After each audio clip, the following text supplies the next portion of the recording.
ABVP రాష్ట్ర committee పిలుపు మేరకు బేల మండలంలో బుధవారం పాఠశాలల బంద్ చేపట్టారు. ఈ సందర్భంగా ఏబీవీపీ జిల్లా హాస్టల్ కన్వీనర్ మాధవార్ హరీష్ రెడ్డి మాట్లాడుతూ తరగతి గదులకు వెళ్లి విద్యార్థులకు జరుగుతున్న అన్యాయంపై వివరించారు.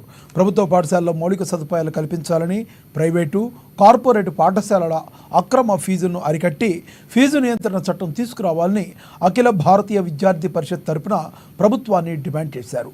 అలాగే ప్రభుత్వ పాఠశాలలో మౌలిక వసతులు కల్పించాలని తెలిపారు. మండల కేంద్రంలో రెగ్యులర్ మండల విద్యాధికారిని నియమించాలని తెలిపారు. రాష్ట్ర వ్యాప్తంగా ఖాళీగా ఉన్న ఉపాధ్యాయుల నియామకాలు వెంటనే చేపట్టాలని కోరారు. ప్రైవేటు పాఠశాలలో అధిక ఫీజులను వసూలు చేస్తున్న వారిపైనే వెంటనే చర్యలు తీసుకోవాలన్నారు. అటు ఏబీవీపీ పిలుపునివ్వడంతో మండలాల్లోని పలు ప్రైవేటు పాఠశాలలు ముందస్తు సెలవు ప్రకటించాయి.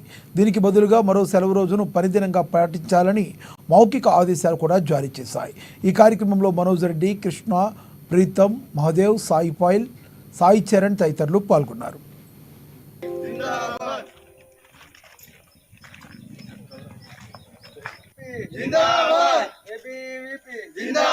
ప్రభుత్వ పాఠశాల వెంటనే వసతులు కల్పించాలి కల్పించాలి ప్రభుత్వ పాఠశాల వెంటనే వసతులు కల్పించాలి కల్పించాలి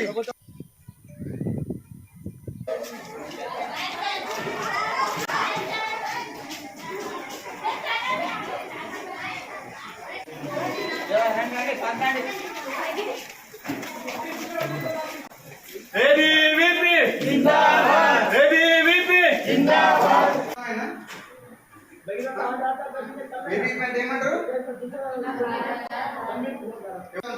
ఇప్పుడు నేను 10th క్లాస్ కదా, మళ్ళీ ఇంటర్లో పోతారు, మళ్ళీ సెకండ్ ఇయర్లో పోతారు. దీని గురించి తెలుస్తా పోతుంది. ఏబీవీపీ అఖిల భారతీయ విద్యార్థి పరిషత్. అన్న మీరు అందరూ ఎందుకు వచ్చారు?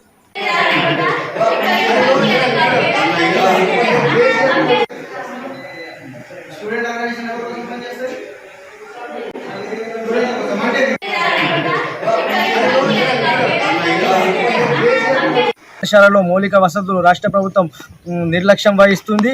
అదేవిధంగా ఏదైతే ప్రైవేట్, కార్పొరేట్ పాఠశాల అధిక ఫీజులు వసూలు చేస్తూ తల్లిదండ్రులు రక్తం పీలుస్తున్న ప్రైవేట్ పాఠశాలపై రాష్ట్ర ప్రభుత్వం వెంటనే చర్యలు తీసుకోవాలని ఈరోజు ఏబీవీపీ డిమాండ్ చేస్తుంది.